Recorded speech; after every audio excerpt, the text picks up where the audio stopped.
ইলিশ ধরার নিষেধাজ্ঞার খবরে উপকূলীয় জেলা ভোলায় বিরাজ করছে অস্থিরতা।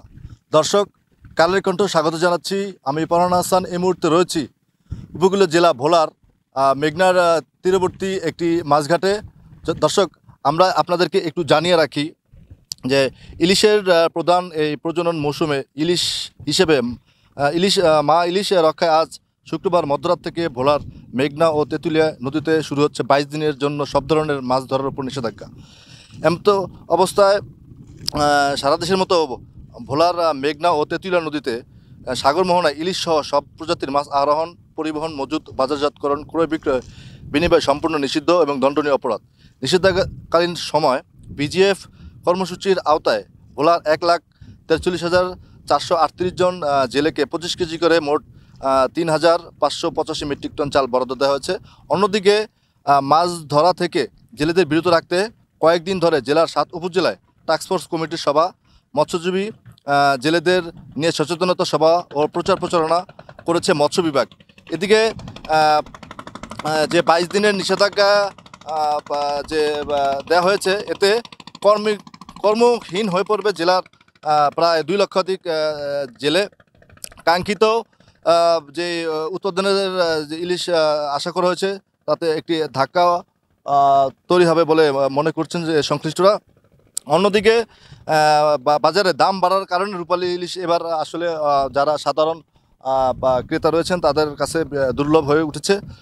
বিগত বছরে এই উপকূলীয় জেলা ভোলায় এ সময় ইলিশের সরাসরি থাকলেও এবার আসলে জেলেদের জালে তেমন একটা দেখা মিলছে না কাঙ্ক্ষিত ইলিশের। এতে জেলেরা কিছুটা দিশেহারা হয়ে পড়ছেন।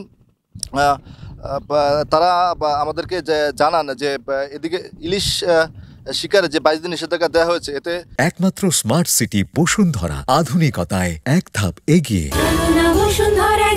জেলেদের মধ্যে এক ধরনের উদ্বেগ, উৎকণ্ঠা বিরাজ করছে। পাশাপাশি যে যারা মৎস্য আড়তদার রয়েছে তাদের মধ্যেও এক ধরনের বিষণ্ণতা লক্ষ্য করা গিয়েছে।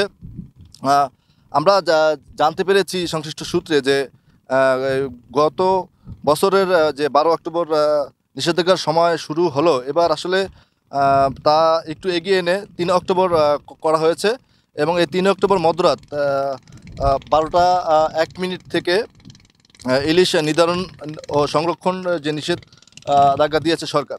তবে এই বছরের সরকারের দেওয়া নিষেধাজ্ঞার সময় পরিবর্তন দাবি করছেন এই খাতে যারা রয়েছেন মৎস্য আড়তদার এবং জেলে যারা রয়েছেন তারা। এছাড়াও আরেকটা বিষয় আপনাদেরকে আমরা যদি একটু জানিয়ে রাখি যে জেলে এবং মৎস্য ব্যবসায়ী আরও জানায় যে ভরা মৌসুমে নদী ও সাগরে এবছর তেমন একটা ইলিশ ধরা পড়েনি। বেশিরভাগ সময় খালি হাতে আসলে জেলেরা নদী থেকে ফিরে এসেছে। এই সময়টাতে যখন নদী ও সাগরে ইলিশের কিছুটা দেখা দিয়েছে, তখনই আসলে সরকার পক্ষ থেকে মাছ ধরার উপর নিষেধাজ্ঞা জারি করা হয়েছে। এই সরকারি ঘোষিত আসলে যে নিষেধাজ্ঞা দিয়েছে, এই নিষেধাজ্ঞা পরিবর্তন করার দাবি জানান জেলেরা। আমরা কথা বলেছি জেলা মৎস্য অফিসে, জেলা যিনি মৎস্য অফিসার জনাব মোহাম্মদ ইকবাল হোসেন রয়েছেন, তার সাথে আমরা কথা বলেছি। তিনি আমাদেরকে জানিয়েছেন বিষয়টি নিশ্চিত করে যে ইলিশের এই প্রধান প্রজনন মৌসুমে মা ইলিশ রক্ষায় আগামী 4 থেকে 22 অক্টোবর পর্যন্ত সারা দেশে ন্যায় ভোলায়ও ইলিশ যেই রয়েছে, ইলিশ শিকার অন্যান্য মাছ আসলে নদী থেকে আরোহণ করা নিষিদ্ধ করা হয়েছে। এই সময়টাতে আসলে ইলিশ আহরণ, পরিবহন, বিপণন ও মজুত নিষিদ্ধ থাকার কথাও তিনি আমাদেরকে জানিয়েছেন। এর পাশাপাশি তিনি আমাদেরকে আরেকটা বিষয় জানিয়েছেন যে এই অভিযানে মৎস্য কর্মকর্তাদের পাশাপাশি নৌপুলিশ, কোস্টগার্ড, নৌবাহিনী সহ যে আইনশৃঙ্খলা বাহিনী রয়েছে তারা এই সমস্ত বিষয়ে কাজ করবে। অভিযান নিয়ে ভোলা থেকে এই ছিল আমার কাছে সর্বশেষ।